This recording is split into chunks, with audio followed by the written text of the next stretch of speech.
Hello students, I am Kalpana Mishra and welcome back to our YouTube channel. Students, आज के इस video में हम डिस्कस करने वाले हैं क्लास 9 साइंस का chapter number 5 cell structure and functional unit का ये 4th पार्ट है। प्रीवियस पार्ट को अगर आपने नहीं देखा हो तो डिस्क्रिप्शन में लिंक मिल जाएगा या आप चैनल पर जाके प्लेलिस्ट चेक कर सकते हैं। ठीक है, तो चलिए शुरू करते हैं।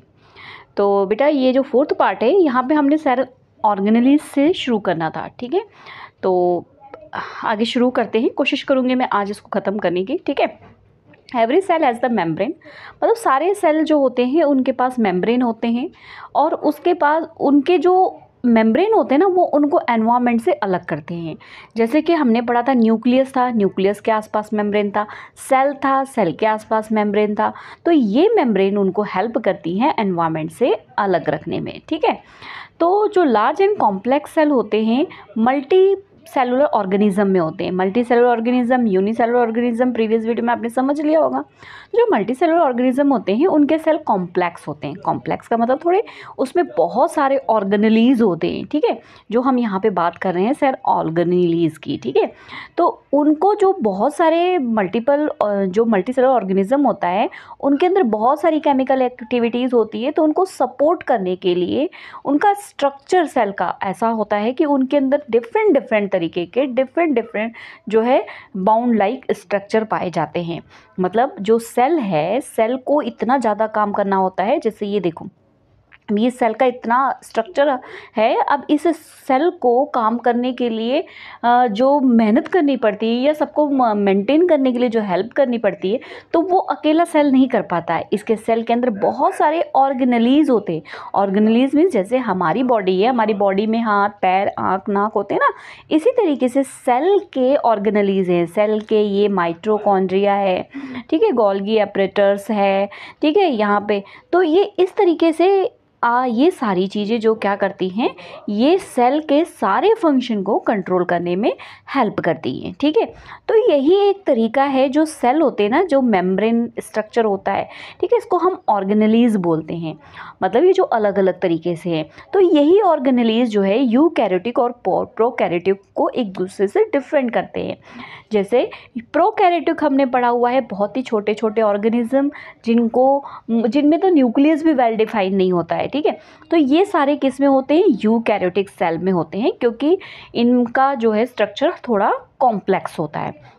और ये सारे ऑर्गेनेलीज आपको ऐसे ही नहीं दिखाई देंगे, उनको देखने के लिए आपको इलेक्ट्रॉनिक माइक्रोस्कोप का यूज़ करना पड़ेगा। ठीक है, तो हमने बात की थी जैसे कि न्यूक्लियस के बारे में प्रीवियस सेक्शन में। ठीक है, प्रीवियस वीडियो में हमने न्यूक्लियस के बारे में बात की थी ना। ठीक है, तो वो एग्जाम्पल है सेल ऑर्गेनेलीज का। अब यहाँ पर और भी बहुत सारे, वो तो हमने सिंपल एक न्यूक्लियस की बात की थी, बहुत सारे सेल ऑर्गेनेलीज हैं। खास सेल ऑर्गेनेलीज की हम यहाँ बात करेंगे, जैसे एंडोप्लाज्मिक रेटिकुलम और गोल्गी एपरेटर्स, लाइसोसोम्स, माइटोकॉन्ड्रिया, प्लास्टिड्स, ये सब अपने अपने एक इम्पॉर्टेंट रोल अदा करते हैं सेल के फंक्शन में, सेल के का काम करवाने में, सेल की मदद करने में। सभी का अपना अपना रोल होता है। ठीक है, तो इसमें सबसे पहला पार्ट पढ़ेंगे हम एंडोप्लाज्मिक रेटिकुलम, इसको हम ER बोलते हैं। ठीक है, एंडोप्लाज्मिक रेटिकुलम एक large network of the membrane bound tube sheet. ठीक है, तो ये मैं अभी आपको पिक्चर दिखाऊंगी, फिर आप समझ जाओगे। अभी थ्योरी मैं आपको बता देती हूँ, एक बार थ्योरी समझ लोगे ना, पिक्चर अच्छे से समझ आ जाएगी। ठीक है, तो ये क्या होता है, इसमें मेम्ब्रेन होती है, ठीक है, शीट होती है। अब ये जो है ट्यूबल लाइक, जैसे ट्यूब होती है ना, ऐसे ऐसे ऐसे ऐसे ऐसे ट्यूब के तरह होता है ये। ठीक है, राउंड ट्यूब और बैग के जैसा। ER जो है, मतलब एंडोप्लाज्मिक जो रेटिकुलम है, इसका स्ट्रक्चर जो है किसकी तरह होता है, प्लाज्मा मेम्ब्रेन की तरह होता है। हमने पहले वीडियो में पढ़ा हुआ है ना प्लाज्मा मेम्ब्रेन के बारे में। तो एंडोप्लाज्मिक रेटिकुलम का भी स्ट्रक्चर जो कुछ, जो एंडोप्लाज्मिक रेटिकुलम का मेम्ब्रेन होती है ना, वो लगभग प्लाज्मा मेम्ब्रेन के ही जैसे होती है। अब यहाँ पर मेन है, एंडोप्लाज्मिक रेटिकुलम जो है वो 2 टाइप के होते हैं। एक रफ एंडोप्लाज्मिक रेटिकुलम जिसको हम RER बोलेंगे, एक स्मूथ एंडोप्लाज्मिक रेटिकुलम जिसको हम SER बोलेंगे। ठीक है, अब बेटा ये जो है ना, अब यही चीज़ मैं आपको बता रही हूँ कि इन दोनों में डिफरेंस भी आपको पता, अभी मैं डायग्राम से भी आपको बताऊंगी, लेकिन अभी आप ऐसे ही समझो। ठीक है, तो जो RER है उसका सरफेस रफ होता है, इसलिए उसको हम RER मीन्स रफ, तो इसीलिए हम इसको रफ एंडोप्लाज्मिक रेटिकुलम कहते हैं। अब इसका सरफेस रफ होता क्यों है? क्योंकि इसके ऊपर ना राइबोसोम्स अटैच होते हैं, ठीक है। अभी हम पढ़ेंगे, अभी मैं दिखाऊंगी पिक्चर में तो आपको पता लगेगा। राइबोसोम्स अटैच होते हैं जिसके कारण इसका सरफेस रफ होता है, इसीलिए इसको रफ एंडोप्लाज्मिक रेटिकुलम बोलते हैं, ठीक है।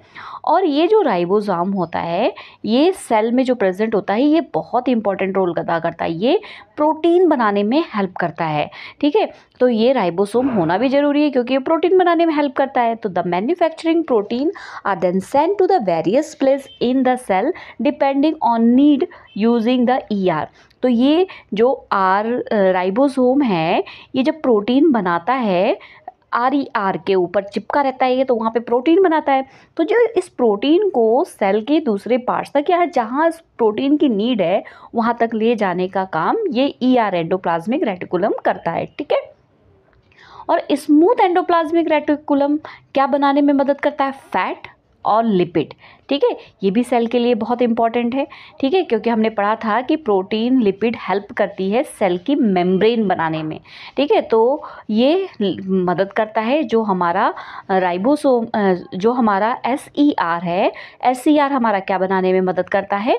वो मदद करता है हमारा फैट और लिपिड्स बनाने में, जो कि बहुत इंपॉर्टेंट रोल है जिसका किस में, क्योंकि यही चीज़ें हमारी किस में मदद करती हैं?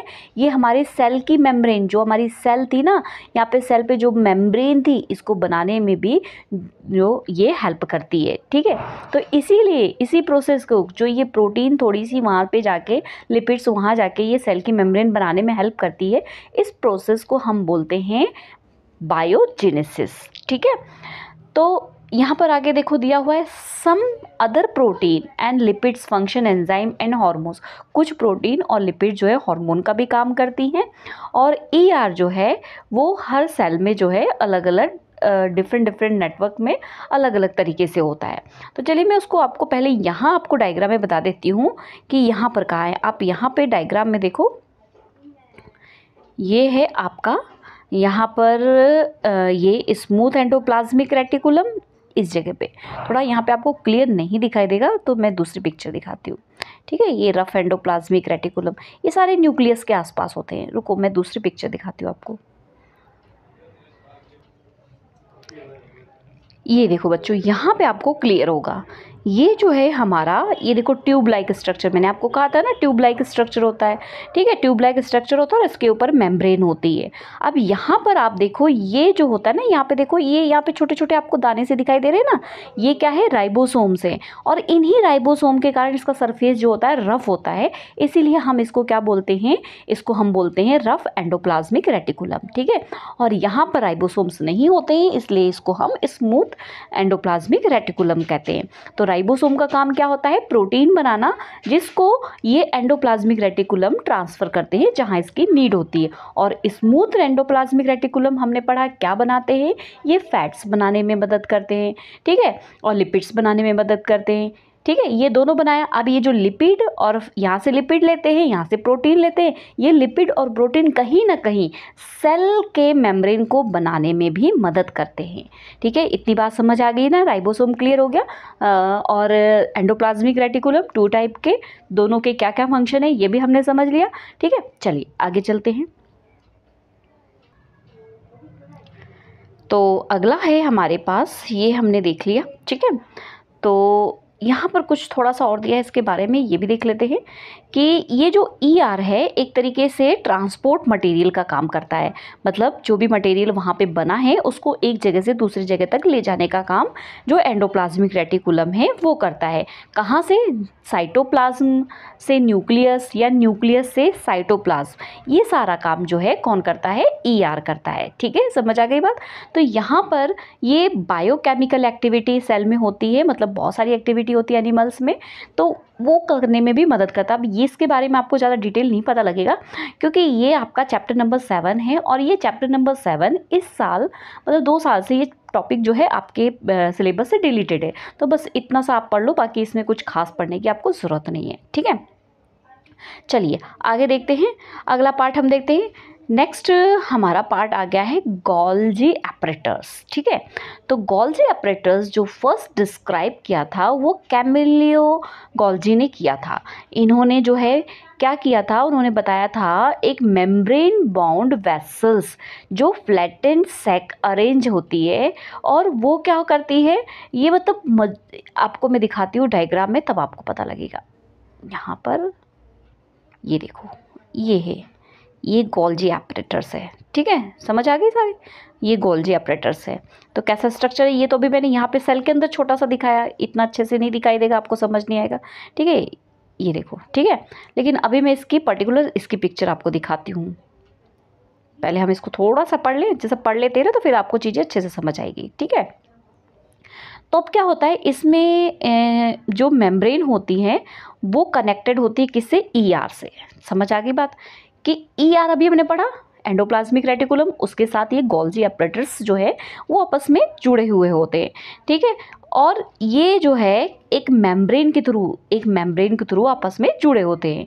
जो भी मटेरियल बनता है ईआर में, ठीक है, अब देखो इसका मेन काम, जो भी मटेरियल बनता है ईआर में एंडोप्लाज्मिक रेटिकुलर में, उसको पैक करके डिस्पैच करके और टारगेट पॉइंट के अंदर या टारगेट पॉइंट से बाहर ले जाने का काम कौन करता है, गोल्जी एपरेटर्स करता है। ठीक है, मतलब जो भी उसको स्टोर किया है उसको मॉडिफाई करके पैक करके और उसको प्रोडक्ट को आगे भेजने का काम करता है। ठीक है, समझ आ गया ना गोल्जी एपरेटर्स का काम। तो यहाँ पर कॉम्प्लेक्स शुगर में be made from the simple sugar, और एक काम और इसका होता है कि जो शुगर वहाँ पे कॉम्प्लेक्स मतलब हार्ड शुगर होती है उसको सिंपल शुगर में भी जो है ये कन्वर्ट कर देता है।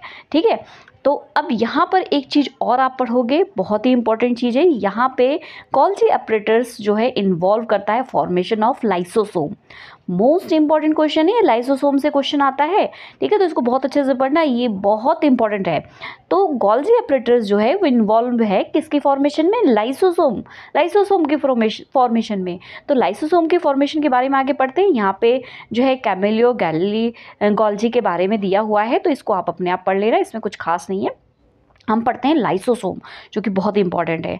लाइसोसोम जो है एक मेम्ब्रेन बाउंड, मतलब ये समझ लो जितने भी हमारे ऑर्गेनेलीज हैं, ठीक है, हमारी बॉडी में जितने भी ऑर्गेनेलीज हैं सबके पास क्या है, मेम्ब्रेन है। ठीक है, तो यहाँ पर जो मेम्ब्रेन है, these enzymes made by the RER, और ये एंजाइम किसके द्वारा बने होते हैं, रफ एंडोप्लाज्मिक रेटिकुलम के द्वारा। ठीक है, तो ये lysosome are kind of the waste disposal system of the cell, मतलब सेल में जितना भी वेस्ट होता है ना उसको डिस्पोज करने का, उसको ख़त्म करने का काम जो है वो लाइसोसोम का होता है। एक तरीके से ये सेल को क्लीन रखता है, हर एक चीज़ को डाइजेस्ट कर देता है। जो भी फॉरेन मटेरियल होते हैं, मतलब जो बाहर से आए हुए मटेरियल होते हैं, उनको सभी को ऑर्गेनेलीज में जो भी फॉरेन मटेरियल ज़रूरत नहीं होती है, जैसे कि बैक्टीरिया कोई फूड के साथ आ जाए या कोई भी वेस्ट ओल्ड ऑर्गेनेलिज हो जाए जो उसको ख़त्म करना है, जिसको ज़रूरत नहीं है, तो ये लाइसोसोम क्या करता है, ये लाइसोसोम उसको क्या करता है, ख़त्म कर देता है। ठीक है, क्योंकि इसके पास, अब ख़त्म क्यों कर देता है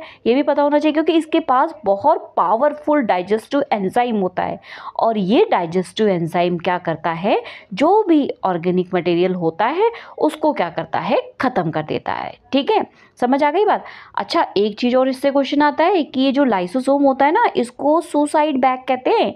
तो क्यों कहते हैं सुसाइड बैग, देखो जब कई बार सेल डैमेज हो जाता है तो लाइसोसोम फिर क्या करता है, सेल डैमेज हो गया, सेल खराब हुआ, तो लाइसोसोम पहले ही और आगे बढ़ जाता है। ये क्या करता है, ये अपने आप को ब्रस्ट कर देता है, तोड़ देता है, और इसके अंदर जो एंजाइम होते हैं ना वो सेल को क्या करते हैं, डाइजेस्ट करके ख़त्म कर देते हैं। ठीक है, सेल तो वैसे ही ख़त्म हो रहा था, ऊपर से ये लाइसोसोम क्या करता है, खुद भी फट जाता है, और इसके अंदर जो एंजाइम है वो पूरा ही सेल को क्या कर देते हैं, ख़त्म कर देते हैं। इसीलिए इसको हम सुसाइडल बैग भी कहते हैं। यहाँ से ये क्वेश्चन आता है। ठीक है, नेक्स्ट इंपॉर्टेंट टॉपिक, यहाँ से भी क्वेश्चन आता है, माइटोकॉन्ड्रिया। अब जरा मैं आपको डायग्राम में यहाँ पे, अच्छा मैंने अभी आपको डायग्राम में एक चीज़ नहीं बताया, गोल्जी एपरेटर्स नहीं दिखाया। चलो मैं पहले गोल्जी एपरेटर्स दिखा देती हूँ आपको।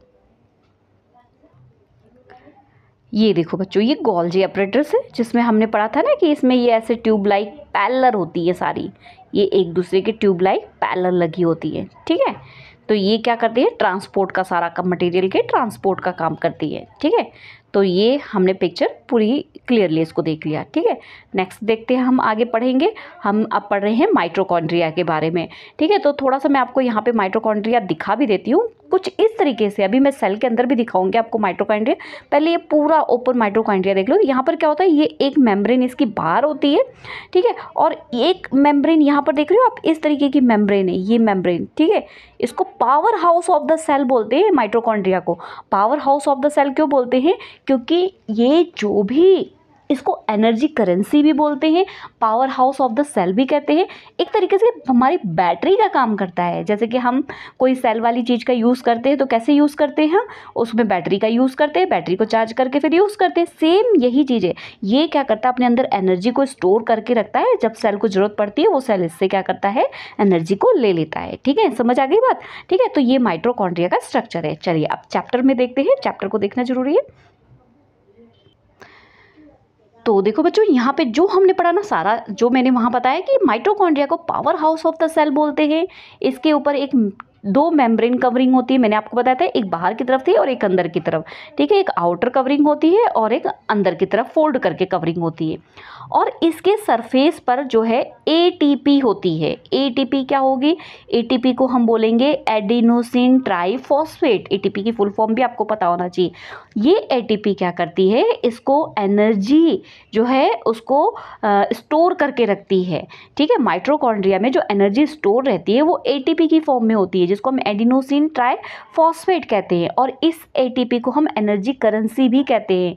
क्यों कहते हैं, आपको पता लग गया कि हमारी करेंसी, हमारे पास पैसे हैं, जब हमें चाहिए हम उसको खर्च करके यूज़ कर लेंगे। सेम जब हमें एनर्जी चाहिए होती है, हम एटीपी से एनर्जी लेंगे और उसको यूज़ कर लेंगे, है ना। तो इस तरीके से यहाँ पर एटीपी में जो है केमिकल कंपाउंड्स स्टोर होते हैं, और जब उसको मैकेनिकल वर्क के लिए ज़रूरत होती है वो वहाँ जो स्टोरेज होता है वहाँ से ले लेता है और काम कर लेता है, ठीक है।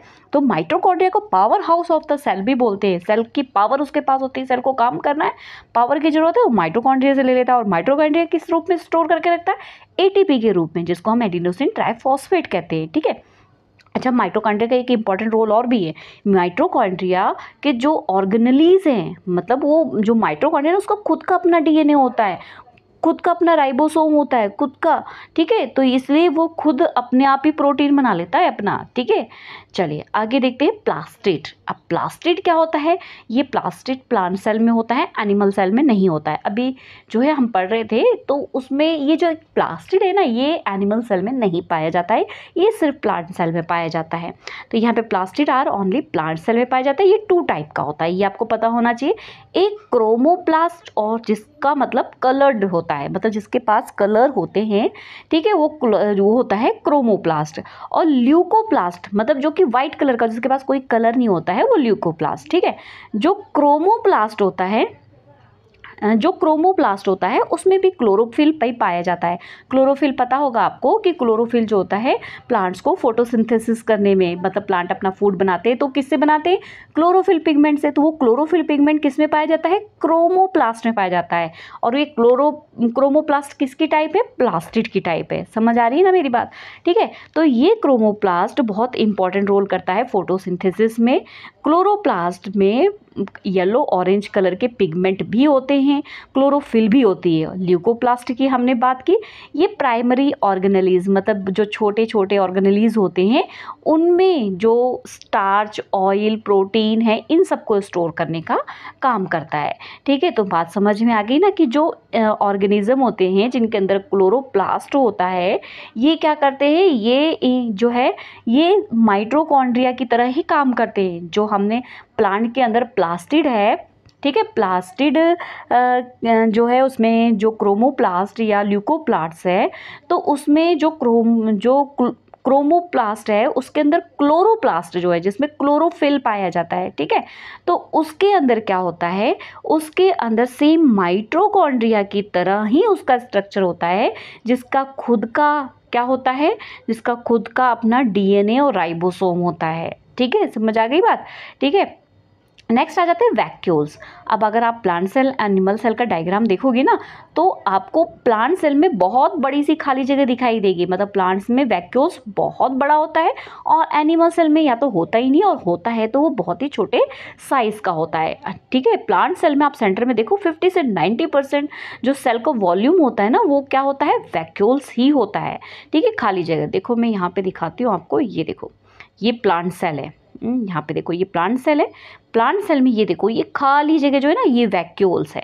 ठीक है, और एनिमल सेल में तो बहुत मुश्किल से ढूंढने पे मिलेगी। ये देखो एनिमल सेल में कहीं खाली जगह दिख रही है, नहीं है ना। ठीक है, तो ये हमारा, आगे चलते हैं, वैक्यूल्स हम पढ़ रहे थे।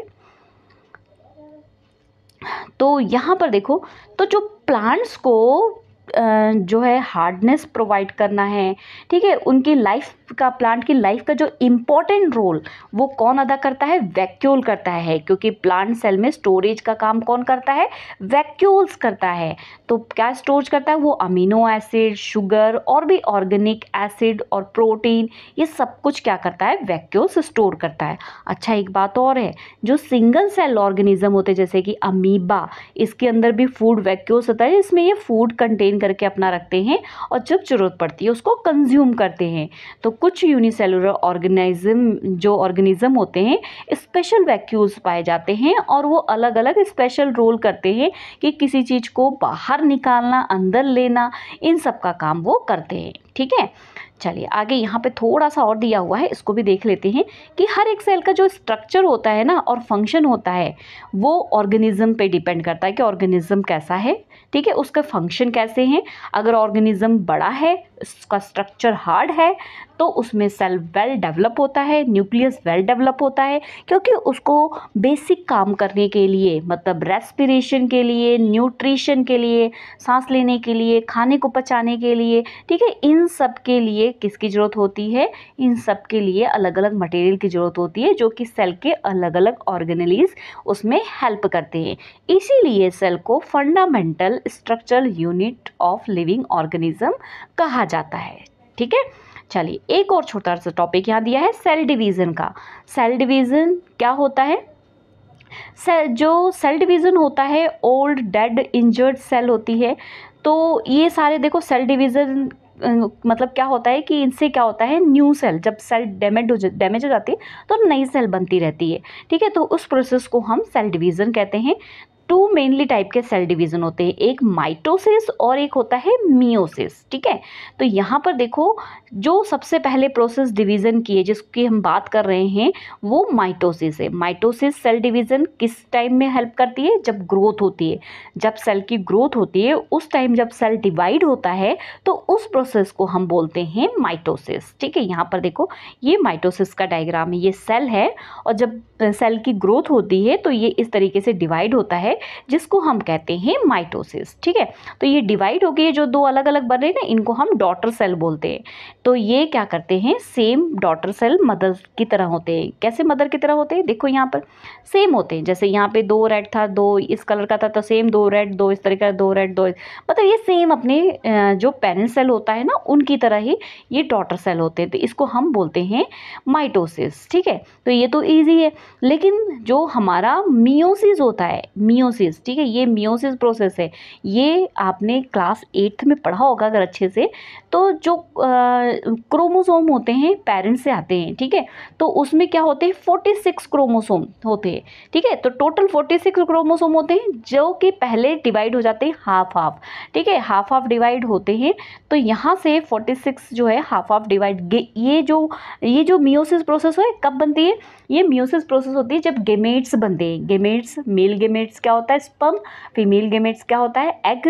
ठीक है, तो मेल और फीमेल गेमेट जब फ्यूज़ होते हैं आपस में तो क्या बनता है जाइगोट। ये बेटा 8th में रिप्रोडक्शन चैप्टर में बहुत डिटेल में दिया हुआ है, अगर आपने वो नहीं देखा हो तो एक बार उसको जरूर पढ़ना, वहाँ पे आपको चीज़ें समझ आएगी। ठीक है, तो यहाँ पर सेम वही चीज़ है, जब हम गेमेट की बात कर रहे हैं ना तो यहाँ पर देखो बेटा, यहाँ पर ऐसे हो, यहाँ पर क्या होता है जो 26 क्रोमोसोम होते हैं, ये पहले तो सारे डिवाइड हो जाते हैं 23, ठीक है। मतलब यहाँ पे जो है ये क्रोमोसोम, ये जो मेन क्रोमोसोम है यहाँ से 23 पेयर की बात कर रही हूँ मैं, ठीक है। ये पेयर 23 क्रोमोसोम है, यहाँ पे 23 पेयर क्रोमोसोम है। अब क्या होता है, ये 23 पेयर क्रोमोसोम में भी ये अलग अलग होते हैं। कैसे? कुछ मदर के और कुछ फादर के। तो यहाँ पर हमारे पास, अगर आपने पढ़ा हो ना तो 8th में, तो वहाँ पे आपको ये चीज़ें सारी अच्छे से समझ आ गई होगी, ठीक है। कि यहाँ पर जो 23 पेयर्स क्या होते हैं, मदर के आते हैं, 23 पेयर्स क्या होते हैं, फादर के आते हैं। मतलब हाफ हाफ जो यहाँ पे मेन था, वहाँ से ये मान लो मेन है, ये आपका फादर का है, ये मदर का है, तो फादर का हाफ और मदर का हाफ दोनों आता है। बाद में ये दोनों हाफ हाफ आपस में फ्यूज़ होते हैं, तो ये अलग जो है नया इंडिविजुअल, जो नया सेल बनता है या जो नया जाइगोट बनता है, तो दोनों के कैरेक्टर्स उसमें आ जाते हैं। तो मतलब इस तरीके की जो प्रोसेस हो रही है क्रोमोसोम में, जो प्रोसेस हो रही है ना, इस समय जो सेल डिवीज़न हो रहा है उसको हम मियोसिस बोलते हैं, ठीक है। ओके स्टूडेंट्स, आई होप आपको ये चैप्टर अच्छे से समझ आ गया होगा। मैंने पूरी कोशिश की छोटे छोटे टॉपिक को आपको डायग्राम के थ्रू समझाने की। तो वीडियो को लाइक शेयर जरूर करना। नेक्स्ट वीडियो में हम इसके क्वेश्चन आंसर्स को कंप्लीट करेंगे, ठीक है। Okay students, bye bye.